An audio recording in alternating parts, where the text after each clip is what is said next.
பின்னர் 1993 ஒரு பூரண தொழில்நுட்ப கல்லூரியாக தரம் உயர்த்தப்பட்டது. கிட்டத்தட்ட அன்றிலிருந்து இன்று வரை பல ஆயிரக்கணக்கான மாணவர்கள் எமது கல்லூரியிலிருந்து கல்வி பெற்று உயர்நிலையில் காணப்படுகின்றார்கள். இன்று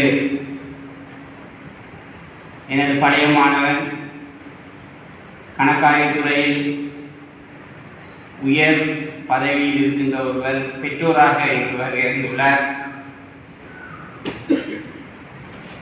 அவர் அவ்வாறு பலர் இங்கிருந்து கல்வி கற்று மிகவும் உயர்ந்த பதவிகளில் இருக்கின்றார்கள்.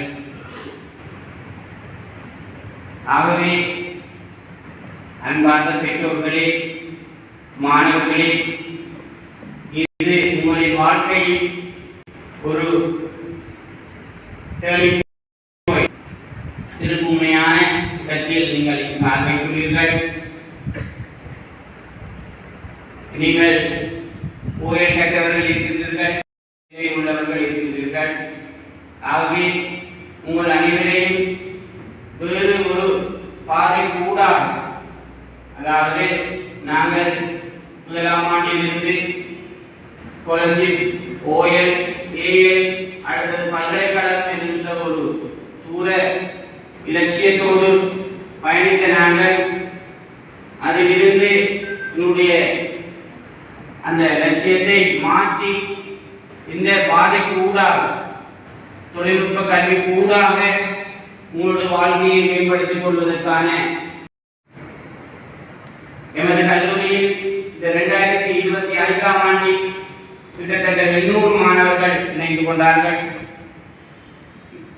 இந்த 6 மாத கற்றலுரையை முடித்துக் கொண்டவர்கள் முடிய அடுத்த பேட்ச் அடுத்த 6 மாதத்துக்கான இந்த குறுகிய கால கற்றலுரைக்காக இன்று இந்த அதனுடைய ஆரம்ப நிகழ்வை நாங்கள் செய்துள்ளோம். உண்மையில் இன்று நான் நினைக்கின்றேன் ஐசிடி கற்றலுரைக்கான மாணவர்கள், கிராபிக் டிசைன் கற்றலுரைக்கான மாணவர்கள், அசிஸ்டன்ட் குவான்டிட்டி சேவியர் ஏக்யூஎஸ் கற்றலுரைக்கான மாணவர்கள், அதேபோல் மோட்டார் பைக் ரிப்பேர் கற்றலுரைக்கான மாணவர்கள், விவசாய ஃபீல்ட் டைசன் அக்ரிகல்ச்சர் கற்றலுரைக்கான மாணவர்கள் இங்கு வருகை தந்துள்ளீர்கள். இதைவிட இந்த வாரத்தில் computer hardware, plant and nursery, solar technician, QSR போன்ற இன்னும் 4 புதிய கற்றலுரைக்கான மாணவர்கள் உள்வாங்கப்பட இருக்கின்றார்கள்.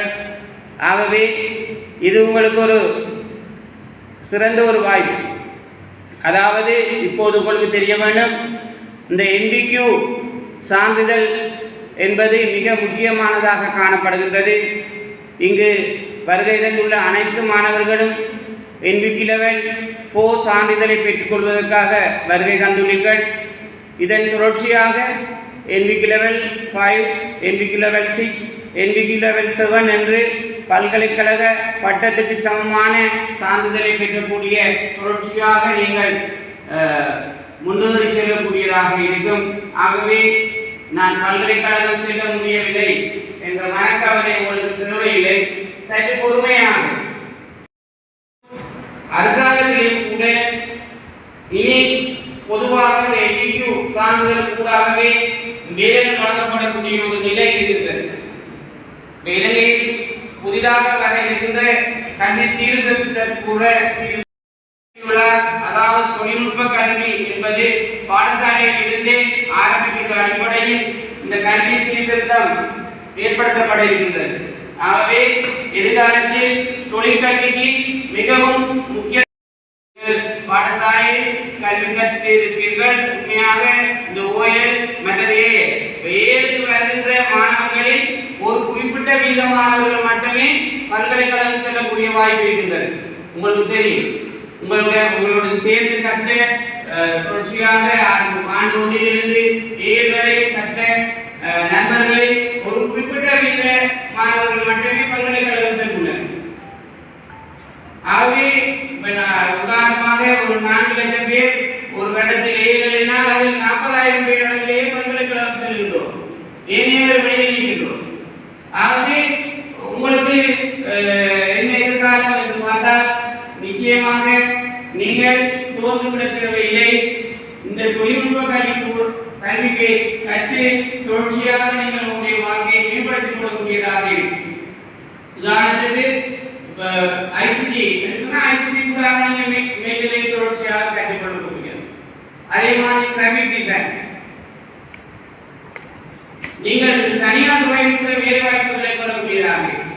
கடந்த வாரம் இது தனிப்பட்ட ஒரு ஏற்பாடு செய்வதற்காக ஒரு பிரைவேட் ஒரு போட்டோகிராஃப் சென்டர், அதாவது பிரிண்டிங் எல்லாம் செய்கின்ற ஒரு இடத்துக்கு இருந்து அங்கு எமது கல்லூரியில் 2-3 வருடத்துக்கு முதல் கல்வி கற்ற ஒரு மாணவன் அங்கு வேலை செய்கிறார்.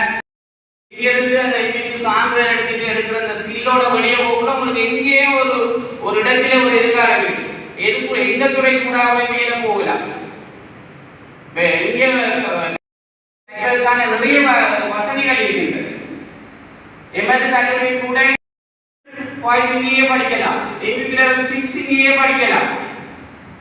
ஆகவே தொடர்ச்சியாக நீங்கள் வேலை வாய்ப்புகளை பெற்றுக் கொள்வதற்கு இந்த லெவல் பாதையில் செல்ல வேண்டும். கடந்த வாரம் டெக்னிக்கல் ஆபீசர்ஸ் என்ற போஸ்டுக்கு அரசாங்கத்தினால் வெற்றிடங்களுக்கு நிரப்புவதற்கான கெசட்டில் கோரப்பட்டுள்ளது. அப்போ அந்த கெசட்டில் லெவல் 6 கேட்குறாங்க. அப்போ நீங்கள் முடித்து வந்த மாணவர்கள் தொடர்ச்சியாக 5-6 முடிக்கக்குள்ள நீங்கள் ஒரு டெக்னிக்கல் ஆஃபீஸராக அரசு துறையில் வேலை இருக்கலாம். இங்கு மட்டும் இருக்க வேண்டிய தேவையில்லை, வெளிநாட்டில் கூட போகக்கூடிய வாய்ப்புகள் இருக்கின்றது. ஆகவே தொடர்ச்சியாக அது தொடர்பாக குறிப்பிட்ட துறைக்கு அல்லது பாடத்துறைக்கு பொறுப்பான பகுதி தலைவர்கள் இருக்கின்றார்கள், போதனாசிரியர்கள் இருக்கின்றார்கள். அவர்களுடன் தொடர்பு கொண்டு குறித்த மாணவர்கள் தொடர்பான தகவல்களை நீங்கள் பெற்றுக்கொள்ள வேண்டும். உண்மையில் காலை 8:30 தொடங்கி ஈவினிங் 5 வரையும் அவர்களுக்கான பாடங்கள் நடைபெறும்.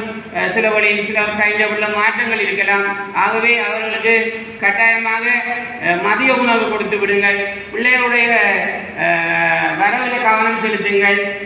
ஏதாவது பிரச்சனைகள் என்றால் நீங்கள் உரிய மாவட்ட கதைச்சி இந்த பிரச்சனைகள் விடயங்கள் தொடர்பாக என்னன்றதை கேட்டுக்கொள்ளலாம். நாங்கள் பிள்ளைகளுக்காக வேண்டிய செயற்படுகின்றோம், பிள்ளைகளுடைய எதிர்காலத்துக்காக வேண்டிய செயற்படுகின்றோம். இன்றைக்கு உண்மையில் இன்றைக்கு உங்களை அழைத்த காரணம் என்றால் உங்களுக்கு அவர்கள் என்ன படிக்கிறார்கள், எந்த இடத்தில் படிக்கின்றார்கள், என்ன கோர்ஸ் படிக்கின்றார்கள், இந்த விடயங்கள் உங்களுக்கு தெரிய வரும். இப்போ நீங்கள் பிள்ளைகளை அனுப்பியாச்சு இப்படி இருந்தால் என்று உங்களுக்கு இந்த விளக்கங்கள் தெரியாது. ஆகவே உங்களுடைய நேரத்தை செலவழித்து உங்களுடைய பிள்ளைகளுடைய எதிர்காலத்துக்காக நீங்கள் வருகை தந்துள்ளீர்கள். ஆகவே உங்களுக்கு நான் முதலில் கல்வி சார்பில் நன்றி கூறுகின்றோம். உங்களுடைய பிள்ளைகளின் தொடர்ச்சியான முன்னேற்றத்தில் நாங்கள் பங்குதாரராக நாங்கள் எனது விரிவுரையாளர்கள் உத்தியோகங்கள் அனைவரும் இருப்போம்.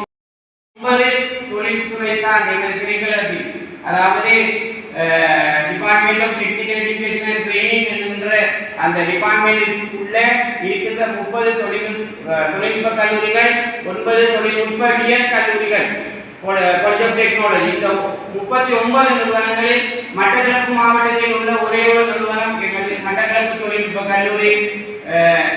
இங்கு நீங்கள் உங்கள் மாணவர்களுடைய எதிர்கால